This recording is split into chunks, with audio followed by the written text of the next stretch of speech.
안녕하세요. 낭독명상의 타마입니다. 낭독명상은 책을 통해서 자신을 돌이켜보고 또 생각을 공유하는 채널입니다. 제가 만나는 책 가운데서 인상 깊었던 부분을 발췌해서 읽어보고 있는데요. 공감해 주시면 감사하겠습니다. 자, 의견으로 댓글 남겨주시고요. 또 구독, 좋아요로 응원해 주시면 고맙겠습니다. 자, 오늘은 지난 시간에 이어서 맷켄의 사랑사용법 두 번째 시간인데요. 자, 오늘 제가 발췌한 부분은 사랑의 달인이라는 제목을 달고 있습니다. 달인 하니까 좀 어색하게 들릴 수 있는데요. 마스터라는 그 원어를 달인으로 여기서 분류를 했더라고요. 마스터라고 하면 어떤 분야에 통달한 사람, 이 정도로 이해를 하면 될 것 같습니다. 그렇게 되면 달인의 뜻이 좀 선명하게 느껴지는 것 같습니다. 자, 그러면 오늘은 어떤 내용이 펼쳐질지 소개해 드리겠습니다.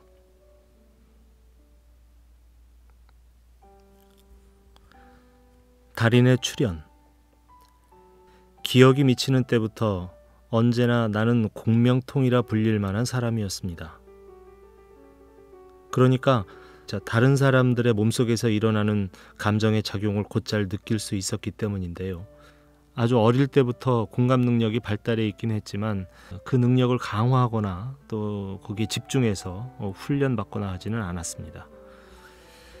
그렇기 때문에 저는 늘 활짝 열린 상태로 세상의 에너지와 제 주변 사람들의 몸속에 해결되지 않은 채로 남아있는 것들을 끊임없이 느끼고 있었죠. 제가 상대방에게서 느끼는 것이 실제로는 저에 대한 그들의 견해였다고 순진하게 오해를 했었습니다. 그래서 저는 만나는 모든 사람들의 기운을 북돋아 주는데 어린 시절을 거의 다 보내버렸습니다. 그래서 저는 몇 년 동안이나 상대의 기분을 바꿔놓는 것이 그들이 저를 좋아하게 만드는 길이라고 생각했습니다. 비록 사랑을 이미 많이 받고 있었음에도 그것을 받아들이지 못했던 것이지만 말이죠. 그래서 많은 사람들이 제 존재를 인정하고 확인시켜 주려고 애를 썼음에도 저는 다른 사람들이 날 좋아한다는 사실을 진정으로 받아들일 수가 없었습니다. 그건 사람들 주변에서 제가 느끼는 기분과 그와는 너무나 상반되는 그들의 말이 섞여 있었기 때문이었습니다. 자, 어린아이들은 물론이고 어른들도요. 겉으로는 미소 띈 모습을 보이고 있지만 그 내부에서는 너무나 큰 분노와 슬픔이 느껴지곤 했습니다. 그래서 저는 이렇게 생각하곤 했어요. 저 사람들이 슬퍼하는 건 나 때문인가? 나 때문에 화가 난 걸까? 내가 저 사람들 기분을 상하게 했나? 어린 시절 내내 저는 저 때문에 화가 났나요? 하고 사람들에게 질문을 하곤 했습니다. 물론 여러 해가 지난 후에야 저는 제가 다른 사람들의 에너지장에서 감정의 찌꺼기층을 직관적으로 읽어내고 있다는 사실을 깨달았습니다.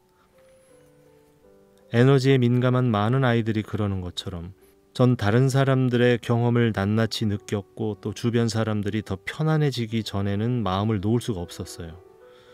그래서 제 몸과 마음이 많이 지쳐 있었지만 전 마치 사명을 띠고 온 아이 같았습니다. 어떤 이유가 있었던 것 같은데 다른 사람들의 기분이 좋아지도록 돕고 또 우주의 수수께끼에 대해 사색하는 것이야말로 세상에서 할 수 있는 다른 어떤 일보다 더 중요하다고 생각했습니다. 사랑이 충만한 가정에서 귀여움을 받으면서 멋진 어린 시절을 보내긴 했지만 저는 몸만 아이였지 마음은 다 자란 어른이었거든요. 다른 아이들의 떠들썩한 에너지가 저는 너무 견디기가 힘들었던 때가 많았습니다. 운동장에 있을 때도 저 혼자만 있는 것이 더 좋았어요. 시끄러운 아이들이 몰려오면 그건 제가 떠나야 할 때라는 신호였습니다. 그래서 돌이켜보면 저는 그 친구들 사이에서 느껴진 에너지 때문에 놀라고 두려워했던 것 같습니다. 거칠게 노는 제 친구들에게서 위협을 느끼곤 했습니다. 제가 좋아하는 건 아주 수동적인 것들이었는데 즐거운 상상 속에서 춤추기를 좋아했고요. 또 어른들과 이야기하는 걸 좋아했습니다. 간혹 어른들이 인생의 깊은 이야기를 할 때면 저는 방 안의 에너지가 더 깊고 확장된 상태로 전환되는 것을 느끼곤 했습니다. 그게 무슨 일인지는 당시엔 잘 알지 못했는데 아무튼 느낌은 좋았습니다. 그래서 저는 그런 전환이 일어나게끔 하는 것이라면 무엇에든 끌렸는데요. 그런 에너지의 확장이 좀 더 편안해지지 않는 내 마음을 편해지게 해주는 것 같았습니다. 이렇게 뼛속까지 편안한 상태를 느낄 수 있게 되면 저는 더 이상 다른 사람들의 기분에 휘둘리지 않았고요. 그들의 비위를 맞춰야 할 필요성도 느끼지 않았습니다. 공명이 불러온 오해. 이런 자발적인 에너지 확장 상태는 제가 겪은 말로 설명할 수 없는 온갖 신비한 경험들을 가져다 준 실마리였는데요. 직관적 능력을 타고난 많은 아이들처럼 저는 우주의 더 높은 차원에 민감하게 열려 있었습니다. 그게 속세의 일과는 무관한 것임을 모른 채로 말이죠. 저의 이런 경험을 사람들에게 털어놓기 시작하고 나서야 그게 얼마나 별난 일인지를 깨닫고 놀랐는데요. 저는 혼란과 놀라움의 늪 속에 빠져버리고 말았습니다. 제가 그토록 선명하게 보고 느끼고 있는 것을 다른 사람들은 어떻게 보고 느낄 수가 없단 말일까요? 제가 여러분과 이런 경험을 나누는 것도 어쩌면 여러분 역시 공감력이 발달해서 비슷한 경험을 하고 있을지 모르기 때문입니다. 다른 사람들의 감정의 무게에 짓눌리고 또 다른 사람들이 자기 안에서 해결해가고 있는 패턴들로 인해 혼란되기 십상인 세상에서 자신의 길을 어떻게 나가야 할지를 알지 못한다는 것은 상당히 고통스럽고 대책 없고 혼란스러운 일일 수 있습니다. 공감력이 발달한 우리는 가족이나 친구들의 가슴 속에 있는 감정적인 장벽을 느낄 때가 많은데요. 우리는 그걸 그들에게 우리에 대한 사랑이 없다는 증거로 오해하곤 하죠. 그리고 그건 우리가 사랑받을 만한 가치가 없는 존재임이 틀림없다는 느낌으로 이어지기가 쉽습니다. 그래서 우리가 그들의 인정을 받을 만큼 충분히 노력하지 않았던 모양이라고 믿어버리곤 하죠. 물론 이건 우리가 순진하게도 다른 사람의 경험을 두고 자신을 질책하고 있는 것과 다름이 없습니다. 대체로 우리는 이와 같이 알고 있을 뿐입니다.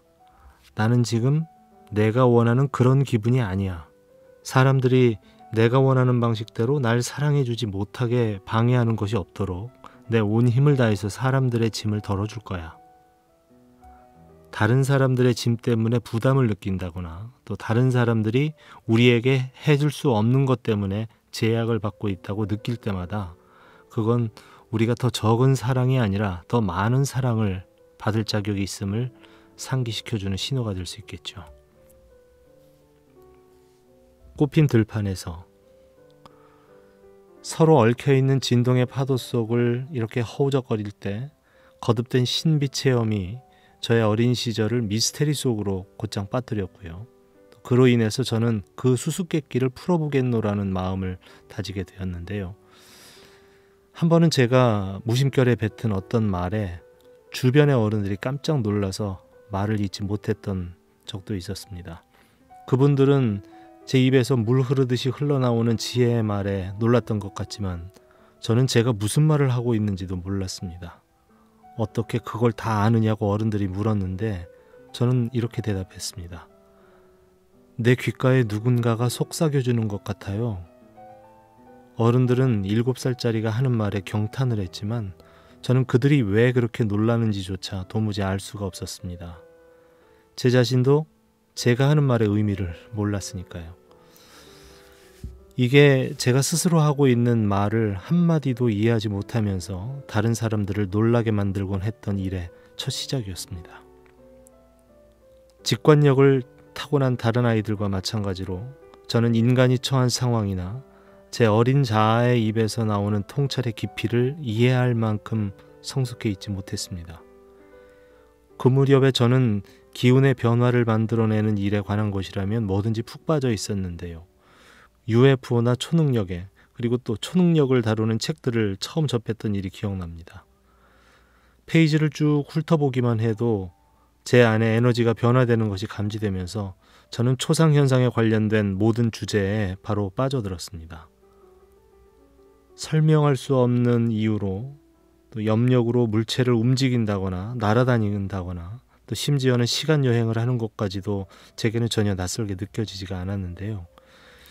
아이들은 대부분 뛰어난 풋볼 선수나 농구 선수가 되고 싶어 했지만 저는 좀 엉뚱한 분야의 선수가 되고 싶었습니다. 저의 스포츠는 무한한 마음의 힘의 수도꼭지를 틀어서 여는 것이었습니다.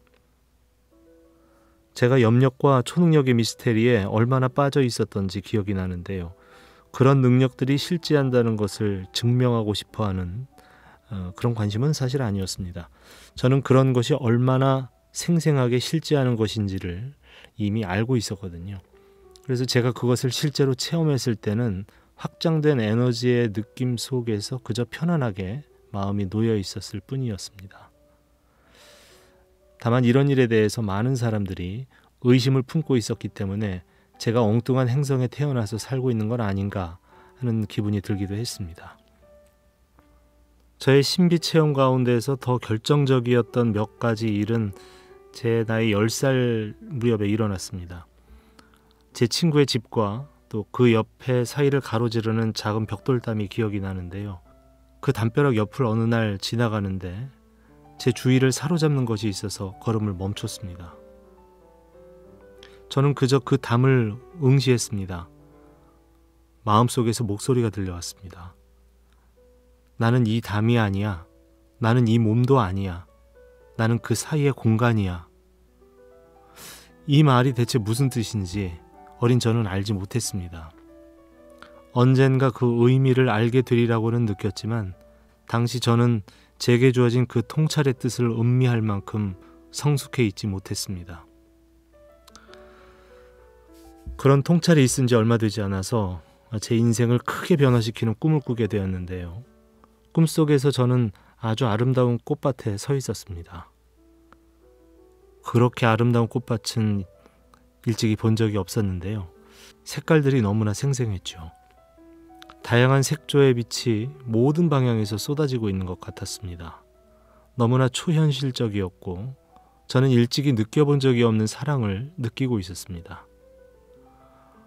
어렸을 때는 그 사랑이라는 게 제가 각별히 느껴본 감정이 아닌데도 말입니다. 그건 제 부모님이 늘 주셨던 그런 사랑에 찬 돌봄과는 전혀 다른 종류의 느낌이었습니다. 자, 에너지가 확장될 때마다 마음이 평안해진다는 것은 알고 있었지만 깊은 사랑을 느끼거나 아니면 사랑의 결핍조차도 느껴본 적은 없었습니다. 기억이 나는 데까지 거슬러 가보면 제가 가장 자주 경험했던 느낌은 광대함이었습니다.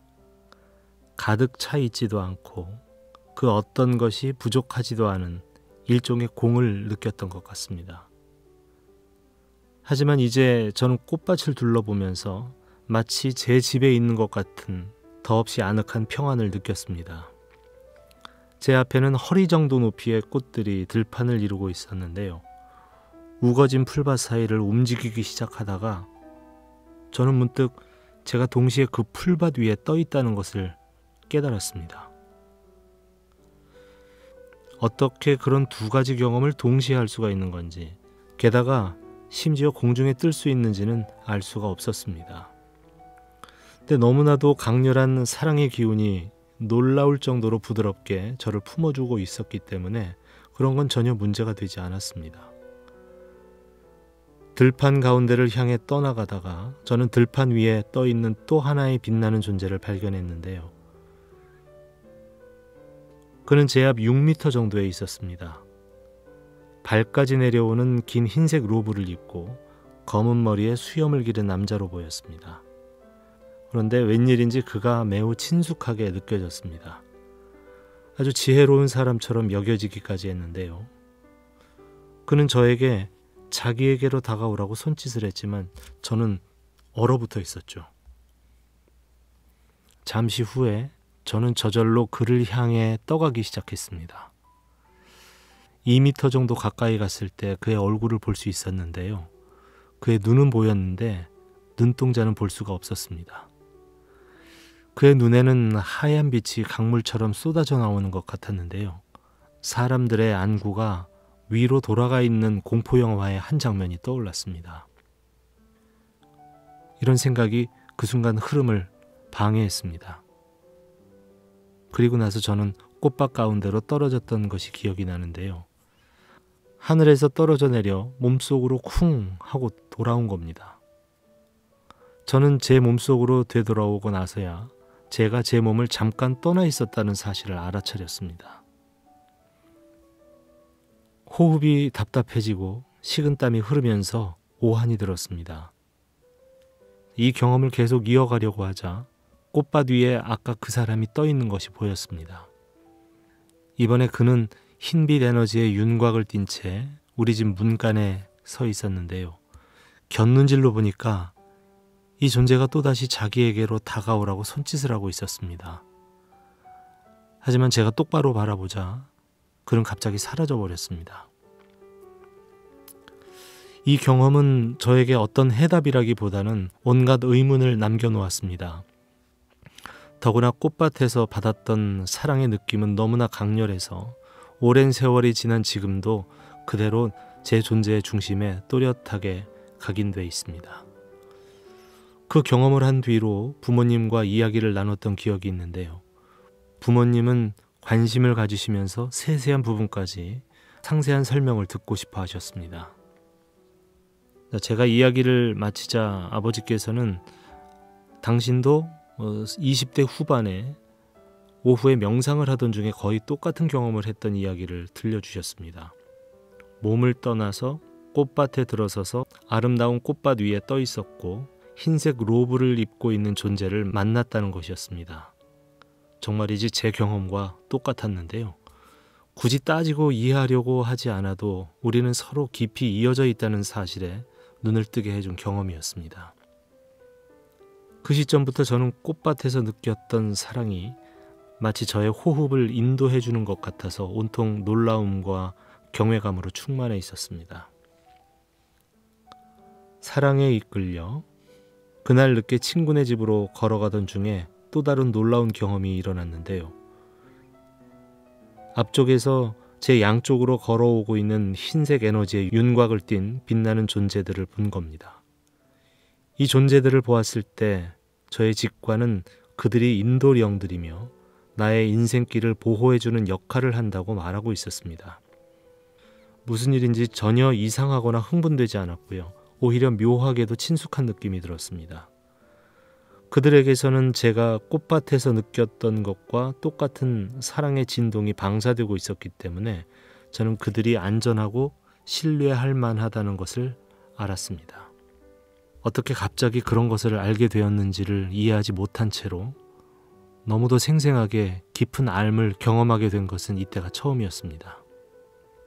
친구네 집에 들어섰을 때 친구 집 거실에 걸려있는 한 액자 속의 그림이 눈에 띄었는데요. 그리고 나서 난 저분들을 알아 하고 제가 스스로 중얼거렸던 게 생각이 납니다. 제 친구가 말했습니다. 그래 맨, 우리 모두가 저분을 알고 있지. 예수님이시니까. 어제 저녁에 저분을 만났어. 내가 절대적인 확신에 차서 말했습니다. 친구는 저를 빤히 바라봤습니다. 말도 안 돼, 예수님을 만났다니? 저는 제가 정말로 예수님을 만났다는 그 누구도 부인할 수 없는 그 앓음의 느낌을 기억하고 있습니다. 하지만 그를 만난다는 것이 왜 그렇게 부적절한 일로, 또 왜 그렇게 불가해한 일로만 여겨지는 것일까요? 이해할 수가 없었습니다. 건드리지 말아야 할 우주의 중대한 법칙을 깨기라도 했단 말인가요? 그렇다면 저는 한옥화도 더 이상 즐길 수 없다는 뜻입니까? 그런 의문에도 불구하고 저는 장차 제 인생의 무대에서 펼쳐질 일들에 대한 많은 해답을 명백하게 알게 된 것 같은 기분이 들었습니다. 저에게 할 일이 있다면 인도령들이 사랑으로 보호해주고 이끌어가는 대로 제 마음을 조율하는 것뿐이었습니다. 그렇다고 해서 그들이 저에게 모든 해답을 알려주기 위해 거기에 있는 것 같지는 않았습니다. 대신 그건 결과에 어찌됐든 간에 제가 하게 될 모든 경험은 완벽한 흐름을 따라 짜여 있다는 것을 제게 알려줌으로써 제 마음속에 불확실한 느낌을 해소해 주었습니다. 그 덕분에 저는 닥쳐오는 상황들에 그저 오케이 하는 것밖에는 달리 할 일이 없는 것 같은 사람이 된, 그 덕분에 저는 닥쳐오는 상황들에 그저 오케이 하는 것밖에는 달리 할 일이 없는 것 같은 그런 부류의 사람이 된 것 같은 연기를 하면서 실존적인 차원에서 매 순간을 받아들일 수 있었습니다. 시간이 좀 지나고 나자 저는 인도령들이 거기에 있다는 사실조차 잊어버렸는데요. 사춘기를 맞아서 제 관심이 대부분 다른 곳에 쏠려 있었기 때문입니다. 18번째 생일을 지낸 직후부터는 인도령들이 저에게 말을 걸어오기 시작했는데요. 그런 일은 처음이었습니다. 제 몸 한가운데에서 목소리가 울려 퍼져 나오는 것 같았습니다. 그 목소리에 실린 사랑의 진동은 여러 해 전에 꽃밭에서 경험했던 일을 떠올리게 했습니다. 목소리가 처음으로 저에게 한 말은 이랬습니다. 너는 네가 생각한 네가 아니다. 저의 즉각적인 반응은 그렇게 말하는 당신은 도대체 누구죠? 였습니다. 그 시점부터 저는 침대에 앉은 채로 저의 인도령들과 날마다 대화를 나누기 시작했는데요. 그들은 자신들을 승천한 스승이나 대천사라고 소개했습니다. 각 존재는 자신의 진동 주파수를 상징하는 독특한 색깔과 심상을 띠고 있어서 저는 제가 누구와 대화를 하고 있는지를 알 수 있었습니다. 대천사와 승천한 스승들은 저마다 독특했기 때문에 모두가 제각기 그런 독특한 사랑의 에너지를 방사했습니다. 때문에 저는 안심하고 마음을 열 수가 있었죠. 저는 또 이런 대화가 저의 직관력을 고도로 정제된 상태로 조율되도록 도와주고 있다는 것을 알아차리기 시작했습니다.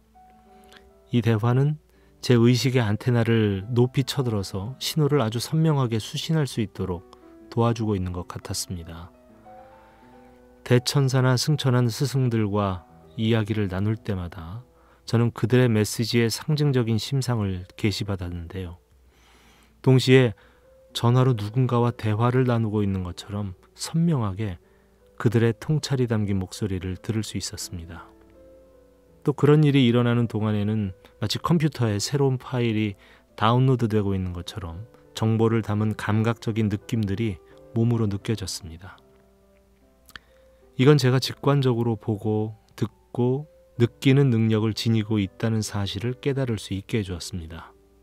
저절로 알아지는 조화로운 기분 속에서 오감이 함께 일하고 있는 것 같았습니다. 저는 제가 모종의 중요한 일에 대비하고 있음을 느꼈지만 그 일이 무엇인지 알지 못했습니다. 그 답은 즉각 분명하게 주어지지는 않았지만 뜻밖의 장소들에서 스스로 모습을 드러내기 시작했습니다. 저는 갑작스럽게 난데없는 정보를 다운로드 받곤 했는데요. 만난 적이 없는 사람들에게 다가가 메시지를 전달하라는 목소리를 듣기도 했습니다. 그런 일이 일어날 때마다 그들이 이해하지 못할지도 모르는 메시지를 제공해야 한다는 두려움과 함께 거부당하거나 비판받을지 모른다는 걱정이 앞섰습니다. 이런 생각도 들었는데요. 내가 미친 게 아닐까? 내 자신이 미쳤다는 것도 모르고 있는 건 아닐까? 다행히도 영감이 너무나 강력했기 때문에 메시지를 전달하기를 주저했던 적은 없었습니다. 전해야 할 메시지를 전하지 않으면 제 자신이 심장마비에 걸릴 것 같은 느낌을 받기도 했습니다. 그 덕분에 제 자신에 대한 의심은 물론이고 거부당할지 모른다는 두려움도 극복할 수 있었습니다. 메시지를 전하는 일은 할 때마다 점점 수월해졌는데요. 그건 모든 메시지가 강력한 변성의 경험을 제공했기 때문입니다. 제 관점에서 말씀드리자면 그건 무엇에 써야 할지도 모르는 채 야구 배트를 들고 타석 위에 서 있는 것과 같은 기분이었습니다. 그런데 갑자기 공이 저를 향해서 날아옵니다. 생각할 틈도 없이 배트를 휘두르고 공이 운동장을 가로질러 날아갑니다. 모든 사람들이 나의 성취를 기뻐하고 격려하지만 저는 어떻게 그런 일이 그렇게 완벽하게 일어나게 되었는지를 알지 못한 채 당황스러웠습니다. 그때부터 더 자발적으로 메시지를 전달하라는 뜻에서인지 저는 영성도서 전문 서점으로 인도를 받았습니다. 어느 날 서점 주인이 저에게 직관적인 독서에 대해 강의해 줄 수 있느냐고 물었습니다. 제 몸 안에서 너무나 분명하게 좋습니다 라는 대답이 울려 나왔습니다. 제가 그 일을 하기로 예정돼 있었던 겁니다. 사람들이 저와 함께 자리에 앉았고요. 짧은 순간 동안 어떻게 해야 할지 아무런 생각도 나지 않았습니다. 하지만 다음 순간 마치 태엽이 풀리기라도 한 듯이 모든 것이 술술 흘러나오기 시작했습니다. 메시지를 전달하는 동안에는 심장마비가 올 것 같은 느낌은 사라지고 없었지만 어떻게 진행해 가야 할지에 대해서는 여전히 오리무중이었습니다. 에너지의 흐름에 맡기는 것이 좋겠다고 느꼈고 모든 사람이 그렇게 느끼는 것 같았고요. 그래서 저는 그냥 그 흐름에 저를 맡길 뿐이었습니다. 2달이 지나자 제 시간이 고객을 위한 정기적인 행사로 자리를 잡을 정도로 저는 정신세계의 명사가 되었습니다. 놀랍게도 저의 도움을 원하는 사람들의 대부분은 다른 분야의 독자들이었고 치유가들이 많았습니다. 그들은 제가 어떻게 그토록 분명하고도 호소력 있는 방법으로 메시지를 수신할 수 있는지를 이해하지 못하는 것 같았습니다. 사람들은 모두 다 놀라워하는 것 같았지만 저는 대부분의 시간 동안 초긴장 상태였죠. 저는 단지 주어지는 대로 인도를 따를 뿐이었고 사랑의 느낌이 저를 이끌도록 허용했을 뿐이었습니다. 초기에는 개인들을 상대로 메시지를 전달했는데 이내 여러 사람들에게 전하는 가르침으로 일이 확대되었습니다. 어떤 모임에서든 하나의 집단 영혼이 형성되는 것 같았고요. 저는 직관의 인도를 받아 참석한 모든 사람들의 삶에 반향을 일으키는 가르침을 전했습니다. 그렇게 되자 저는 훨씬 더 편안한 마음으로 그 역할을 하게 되었습니다. 제가 만나는 모든 사람들의 삶을 고양시켜주는 제가 설명할 수 없는 무슨 일인가가 정기적으로 일어나고 있었고요. 저는 그 사실에 제 자신을 내맡겼습니다. 아카식 레코드 탐사.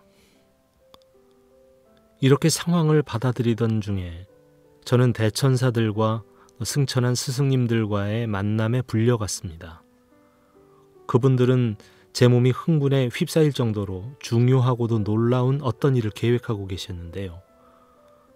저는 눈을 감으라는 말을 들었고 눈을 감자 제 의식은 즉각 어딘가 다른 장소로 떠났습니다. 도착하자마자 제가 본 것은 링컨 기념관처럼 하얀 기둥들이 들어선 건물이었는데요. 저는 제가 아카식 레코드가 기록된 곳에 도착했음을 직관적으로 알 수 있었습니다. 제 눈에 그것은 거대한 도서관처럼 보였고요. 제가 본 모든 책에는 각각 그 생애의 영혼의 계약과 모든 개인적인 만남이 담겨 있다는 설명을 들었습니다. 각각의 계약에 할당된 지혜가 당사자에게 받아들여지고 온전히 소화가 되면 그 영혼의 여정을 돌보는 승천한 스승이나 대천사가 그 사람의 책에다 계약이 완수되었음을 확인하는 서명을 해주었습니다. 한 개인의 생애가 성장과 확장을 위해 새로운 무대로 나아갈 때마다 그와 같은 졸업의식이 반복되는 것 같았습니다.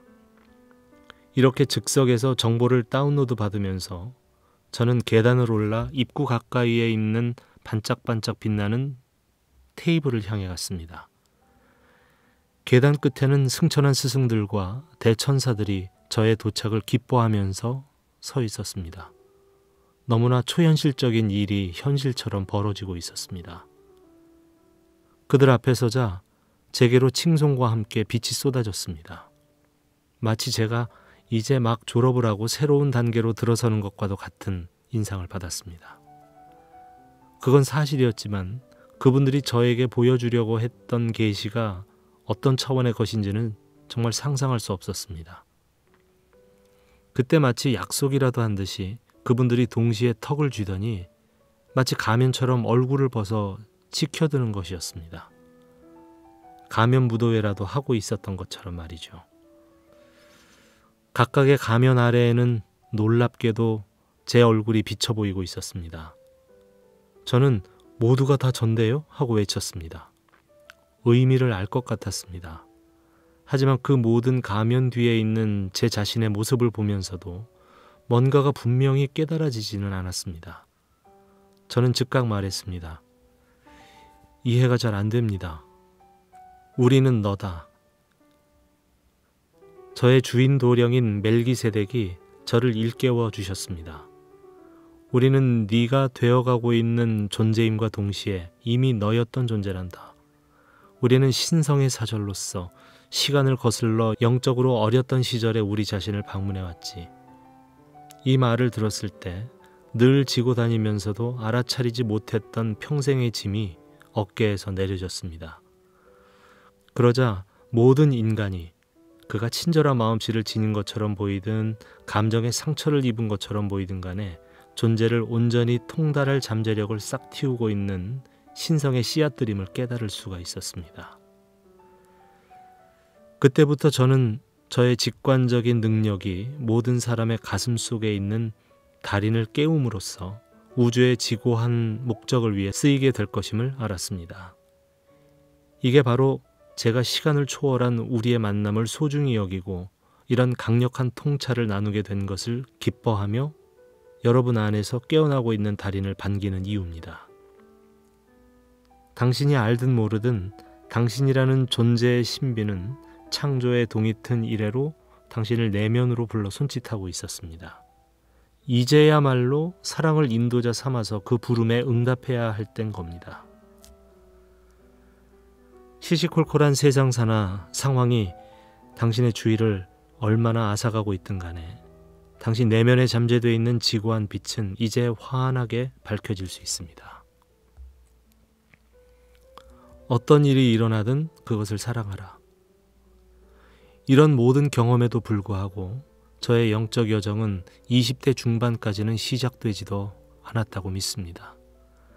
단지 직관력과 더불어 공감하는 능력이 탁월한 아이였을 뿐입니다. 오늘날 많은 사람들이 그토록 추구하는 깨어남의 생생한 체험을 여러 번 했고요. 하지만 20대 중반에 저는 매우 선명한 깨달음을 경험했습니다. 제가 얼마나 많은 신비 체험을 했든 주변 사람들의 감정을 얼마나 깊이 느낄 수 있었든 수많은 사람들에게 긍정적인 메시지를 얼마나 확연하게 전달할 수 있었든 간에 그것이 저의 영적 진화 수준을 재는 실질적인 척도가 될 수는 없었습니다. 저는 제가 지닌 그런 능력에도 불구하고 여전히 그런 경험을 해본 적이 없는 사람들과 전혀 다를 바 없이 삶과 맞붙어서 싸우기도 하고 타협하기도 하는 자신을 알아차리기 시작했습니다. 그런 초월적인 경험을 하고 있으면서도 그것으로는 자신을 어떤 식으로도 규정할 수 없다는 것을 저는 가슴으로 알고 있었습니다. 제 자신을 위한 영적 기준을 새로이 확립할 필요가 있었는데요. 저는 곧 제가 걸핏하면 삶과 맞붙어 싸우거나 타협하곤 한다는 사실이 신성한 계획에 대한 제 믿음과 신뢰가 어느 정도인지를 보여주는 징표임을 알아차리기 시작했습니다.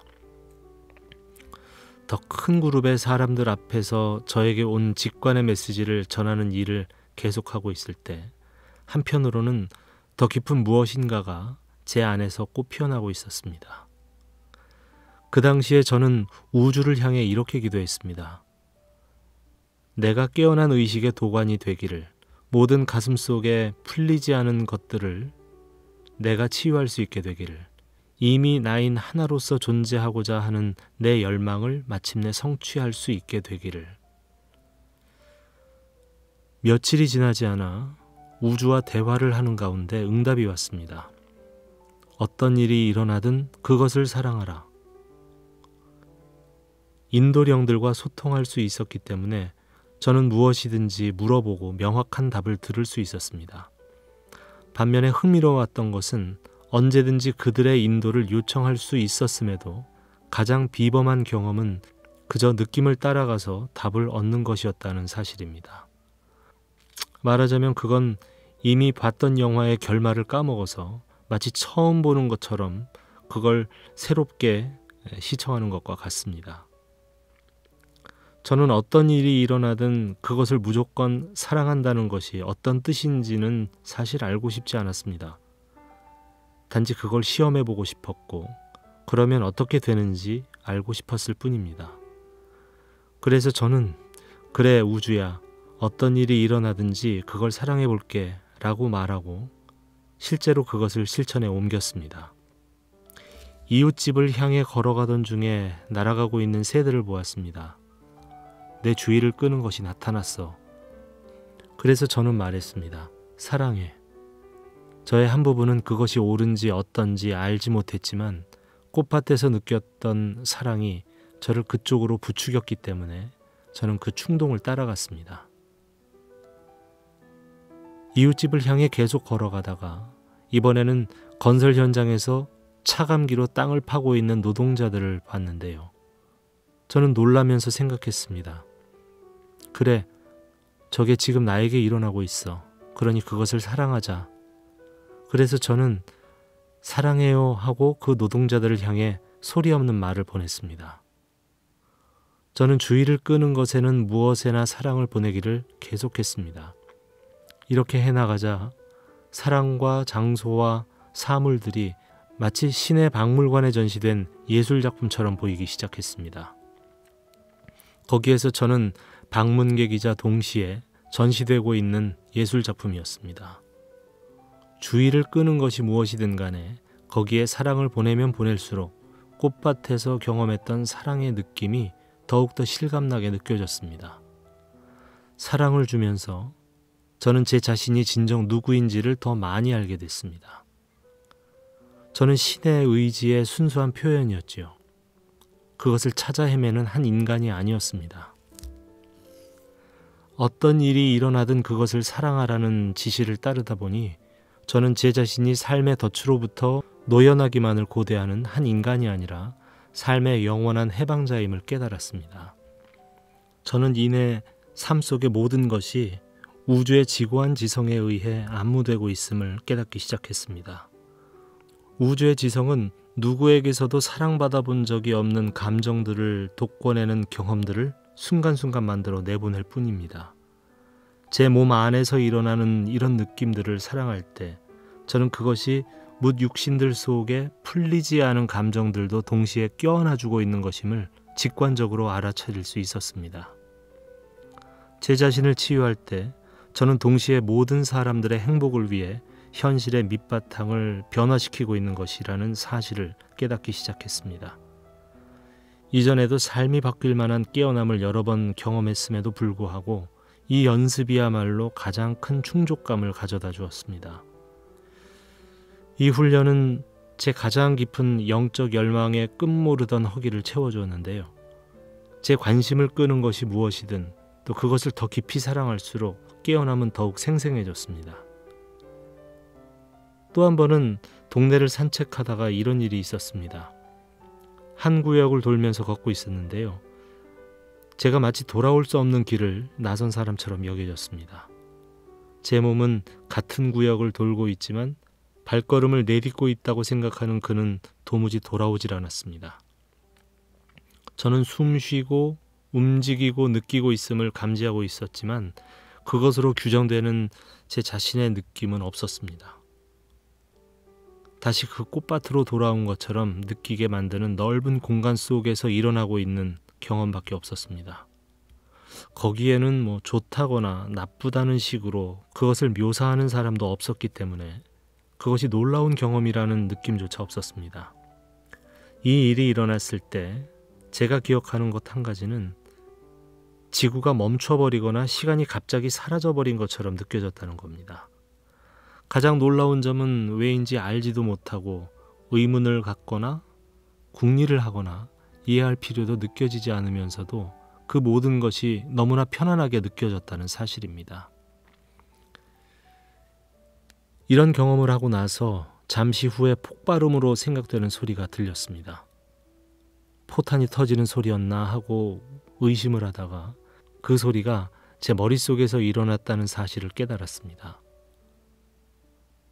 두렵거나 무섭지는 않았습니다. 그냥 자연스럽게 열린 마음이었습니다. 폭발이 일어났을 때 제 자아 감각이 귀를 통해서 마치 따뜻한 액체처럼 새어나오고 있는 것 같았습니다. 그때부터 제가 한 개인이라는 인식은 더 이상 하지 않게 되었습니다. 집 근처를 산책하면서 했던 경험이 더 깊어져서 제가 누구인지 무엇이 아닌지에 대한 모든 판단 기준이 사라져버린 것 같았습니다. 하지만 저라는 것은 남아 있었습니다. 무한한 내가 형상을 입고 빛의 가면무도회를 펼치고 있었습니다. 이 나는 다른 사람들의 신성에 불을 붙이기 위해 여기에 존재하고 있었습니다. 우주가 자신의 흠없는 존재의 황홀경 속에서 의식적으로 펼쳐내는 하나의 놀이로서 말이죠. 장엄한 깨달음처럼 여겨졌지만 어떤 식으로든 제 의식이 확정돼서 사라져버린 것처럼 느껴지지 않았습니다. 다만 무엇이 어떻게 펼쳐질지를 도무지 예견할 수 없는 가운데 그런 경험이 점점 더 자주 일어났습니다.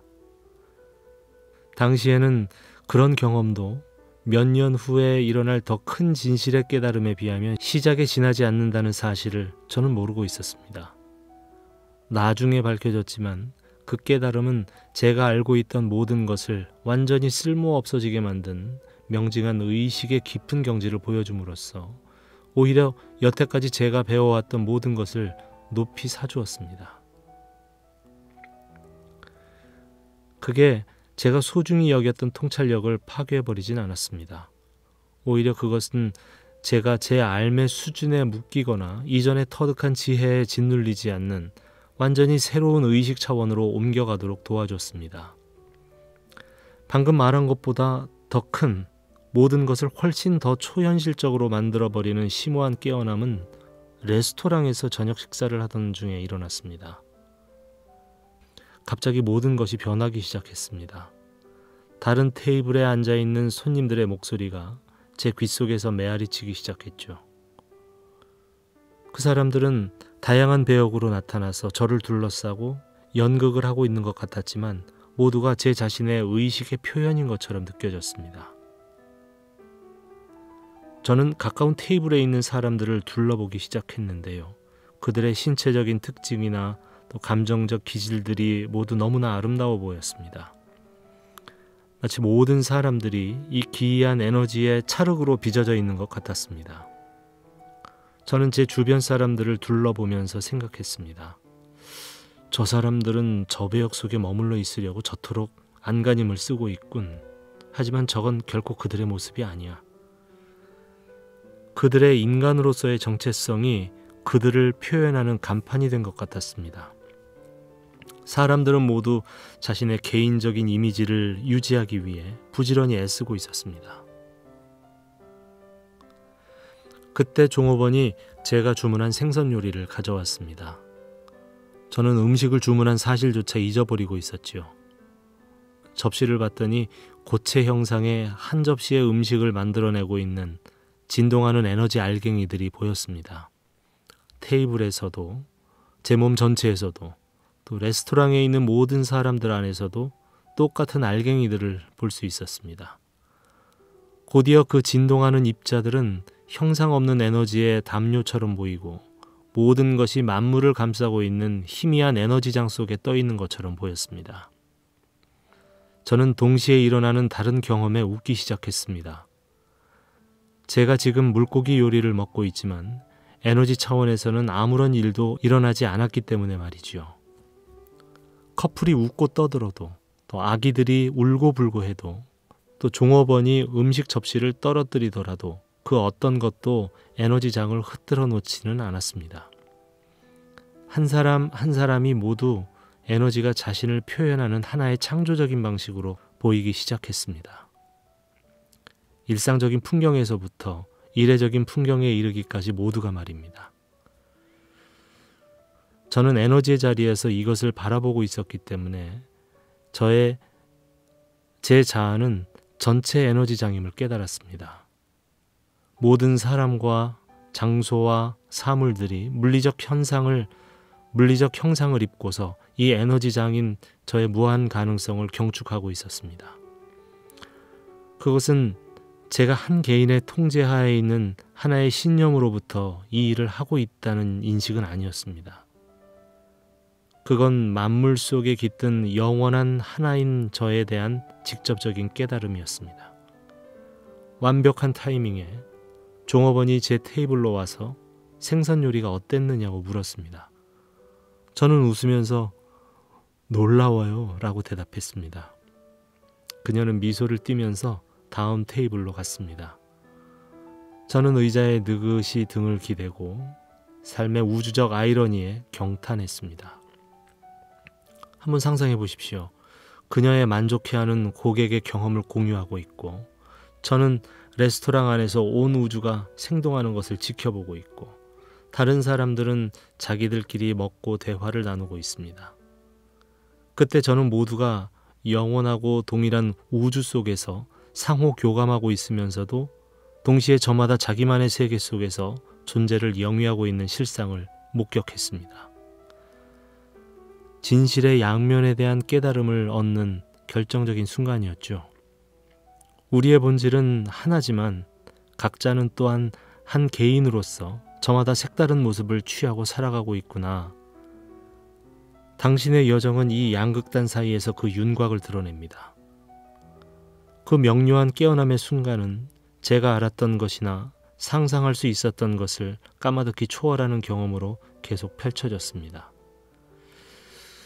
그 일이 일어났을 때 저는 집에 가서 쉬라는 직관의 지시를 받았습니다. 저는 제가 이 강력한 깨달음을 에너지 차원에서 통합해 소화시키면서 그날 저녁을 보내게 될 것임을 알아차렸습니다. 주차장으로 갈 때는 지구의 중력이 너무나 강력하게 느껴져서 주차되어 있는 다른 차들을 손으로 짚으면서 가지 않으면 안 될 정도였습니다. 집에 도착하자마자 저는 이불을 덮어쓰고 이제야 하루가 끝났다고 생각했습니다. 저는 제 인생이 예전과 같지 않을 것임을 직감했습니다. 그래서 저는 우주로 하여금 해야 할 일을 하도록 내맡겼습니다.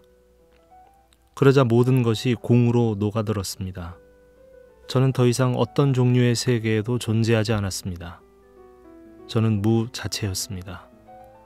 무인 저는 황홀경과 두려움의 파도가 밀려왔다가 밀려가는 것을 느꼈습니다. 그런 느낌들을 탐사하면서 저는 제가 사실은 황홀경이나 두려움 속에 있는 것이 아님을 깨달았습니다. 그건 모든 것이 제자리에 놓여있는 그 순간에 비해서 이제까지의 삶은 어땠는지에 대한 기억이 떠오르면서 일어난 감정의 물결이 서로 부딪히면서 빚어내는 현상이었습니다. 그때 저는 공의 느낌은 다른 뭔가에 대한 기억과 비교될 때만 무인 것처럼 느껴진다는 것을 깨달았는데요. 이것을 깨닫자 형상을 입은 것과 공이라는 개념이 둘 다 떨어져 나가 버렸습니다. 공을 주장하는 자도 없고 그것을 부인하는 자도 없는 가운데 오로지 공만이 남아 있었습니다. 위치도 내용도 질도 차별도 없는 완전한 텅 빈 공간이었습니다. 거기에는 두려움도 상실도 슬픔도 고통도 압력도 다른 그 어떤 개념도 없었습니다. 저는 즉시 깨달았습니다. 나는 비어있지 않은 무의 공간이다. 놀랍게도 내내 여기에서 있어왔던 자아의 너무나 친밀한 느낌은 남아있었습니다. 어릴 때 핀 들판을 방문했던 기억이 머릿속에 아물거리는 한 인간으로서 있는 것이 아니라 저는 신성의 꽃밭 그 자체였습니다. 한 세계 속에서 살아가는 한 인간의 모습으로 꾸며져 있지만 실상에 저는 영원의 공간이고 만물은 그로부터 생명을 얻습니다.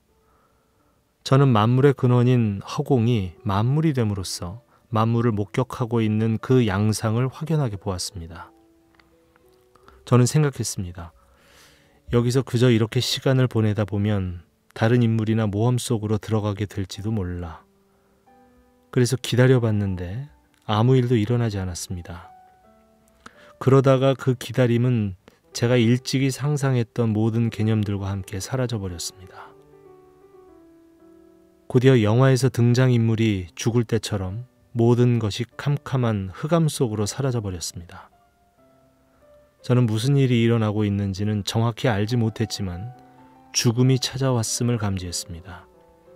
죽음이 저를 찾아왔고 저는 죽음이 무엇이든 자기 할 바를 하도록 마음을 편안하게 먹고 있었습니다.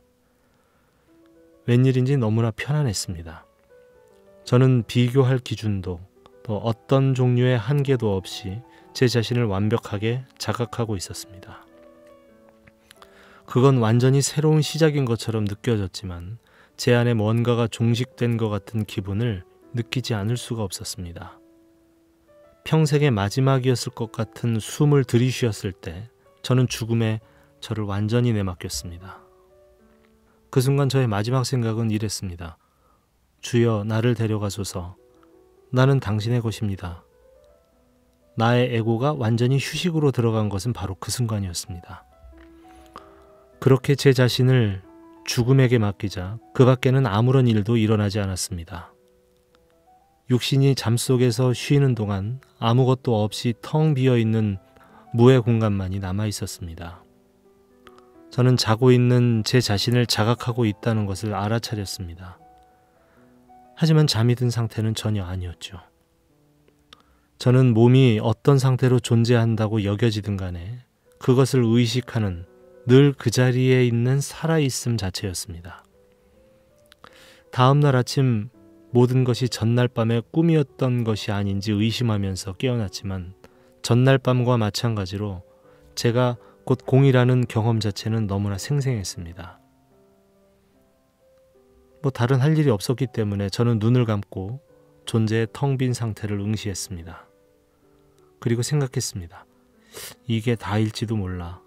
나는 그저 모든 것을 소모시키는 이 허공 속에서 영혼을 소모하고 있게 될지도 몰라. 그때 마치 그 생각에 응답이라도 하듯이 영원한 공의 그윽한 고요 속으로부터 자아를 알고자 하는 열망이 저절로 떠올랐습니다. 이 열망이 꽃잎처럼 피어나는 동안 난데없이 에너지의 빛기둥이 방사돼서 텅 빈 공간을 끝없는 빛의 장으로 바꿔놓았습니다. 그 빛 안에서 모든 사람과 장소와 사물이 싹을 틔우듯 형상을 입고 나왔습니다. 여기 이 끝없는 시공간의 차원들 속에 존재하는 모든 특질과 상황과 결과가 펼쳐지고 있었습니다. 저는 허공이요, 자신을 알고 싶은 열망이었습니다. 그로부터 빛의 장과 그 안의 모든 것이 한꺼번에 태어났습니다. 형상의 아름다움을 응시하다가 저는 사람과 장소와 사물들 내부의 빛을 보았는데요. 그것은 근원의 광휘를 표현하는 태양광선과도 같았습니다. 그때 저는 직관 속에서 이런 말을 들었습니다. 만유의 빛은 곧 하나의 혼이다. 하나의 혼은 곧 나인 그이다. 저는 만물을 존재하게 한 무인 동시에 지상의 형체를 입고 나타난 모든 것이었고 그 모든 것을 품은 사랑이기도 했습니다. 삶이 바뀌게 할 만큼 중대한 이 깨달음은 또한 부활이야말로 이 모든 여정에서 성장의 필수적인 단계임을 직관적으로 말해줬습니다. 이로써 저는 죽음이라는 건 오직 사랑밖에 남아있지 않은 부활의 낙원으로 가는 입구임을 깨닫게 됐습니다. 이 행성에 사는 많은 사람들에게 죽음의 입구로 가서 형상을 입은 채 사랑의 빛으로 다시 태어나고 싶다는 열망이 각자의 여정의 중심 테마로 남아 있습니다. 하지만 이제 우리는 채소가게 점원이든 전업주부이든 또 전문가든 혹은 평생의 구도자든 간에 육신이 해체되지 않고도 의식이 깨어나고 있는 놀라운 단계 앞에 당도해 있습니다. 사랑의 인도를 따르면 에고가 해체되고 영혼이 부활하는 등 당신의 여정의 모든 단계가 말갛게 깨어있는 의식 상태와 자비, 평화, 평안 속에 펼쳐질 수 있습니다. 우주의 중심인 당신의 가슴. 사랑의 인도를 따르면 당신의 가슴을 우주의 중심으로 여겨도 됩니다. 이런 인식의 공간으로부터 당신은 자신이 맞아들일 가슴을 통해 만물이 변화된다는 것을 깨닫게 될지도 모릅니다. 당신의 뜻밖의 변화를 겪고 나서 혼란 속에 멈춰서 자신의 순수한 본성을 다독이고 있든 또 상실을 겪고 황량한 심경 속에 주저앉아 있든 간에 자신을 존중하는 시간을 좀 더 자주 갖기만 해도 당신은 의식을 확장시킬 힘을 얻을 수 있습니다. 모든 것이 다 잘 굴러가는 것처럼 보일 때라도 일상 속에서 언제든지 고요하게 멈추는 시간을 가질 수 있습니다. 당신이 기르고 있는 사랑이 존재하는 모든 가슴들을 향해 보내지고 있음을 느끼면서 말이죠. 당신은 한 가슴을 사랑하는 한 개인으로서 존재하지만 당신이 베푸는 축복은 무한하고 멀리까지 가닿습니다. 자신의 가슴을 사랑하는 일에 초점을 두지 않더라도 당신이 배제되는 일은 없습니다. 당신이 세상에 보내는 사랑은 먼저 당신의 가슴을 통과하기 때문에 당신의 축복이 모든 영혼들을 향해 퍼져나갈 때 당신은 그 첫 번째 수혜자가 됩니다. 당신의 가슴은 신의 끝없는 축복을 내보내는 안테나가 될 수 있습니다. 거기서 모든 꿈과 소망이 꿈꾸는 모든 이들의 삶 속으로 보내집니다. 자신의 가슴을 더 자주 사랑해주면 어떤 기적을 일궈낼 수 있을지 상상해 보시기 바랍니다. 가족을 먹여 살리기 위해 농사를 짓는 농부는 예전보다 훨씬 더 많은 수확을 거두게 될지도 모릅니다. 그러면 농부는 명절에 일가 친척들에게 더 많은 선물을 줄 수 있게 되겠죠. 누군가의 학대에 시달리던 사람은 자기도 모르게 용기를 내서 자신의 진정한 가치를 존중받는 환경으로 옮겨갈 수 있게 될지도 모릅니다. 그가 추스른 용기가 바로 당신이 사랑을 선택한 결과로 나온 것이라면 어떻겠습니까? 가뭄이 심해져서 식량을 걱정하지 않으면 안 되었던 나라가 갑작스러운 기후변화로 땅이 비옥해집니다. 살림이 풍족해지는 기적에 모두가 기뻐할 때 사람들은 이 모든 것이 당신이 자신의 가슴을 사랑함으로써 일궈낸 에너지로 인해 가능해졌다는 사실을 아마 상상조차 못할 겁니다. 이것이 곧 당신이 보는 모든 것의 원인은 당신이라는 말은 아닙니다. 더 정확하게 말하자면 당신은 그야말로 모든 형태로 출현하는 해결사입니다. 심지어 이 말이 오해를 낳아서 모두의 행복을 돕기에 충분할 정도로 자신을 사랑하지 못하는 데에 대해 죄책감을 느끼게 된다고 할지라도 그조차 그 죄책감을 사랑으로 껴안아줄 다음 차례의 대상으로 삼을 기회가 됩니다. 두 팔을 활짝 벌려 죄책감을 안아드릴 때 당신은 모두의 행복을 위해 집단 무의식으로부터 죄책감을 풀어놓는 일을 돕고 있는 겁니다. 어떤 일이 일어나든 그것을 사랑하면 그 즉시 불편하던 것이 편하고 좋아할 만한 것으로 변신하지만 저는 여러분이 이걸 통상적인 치유의 방편이 가져다주는 이익을 넘어서는 영역까지 확장해 보도록 부추기고 싶습니다.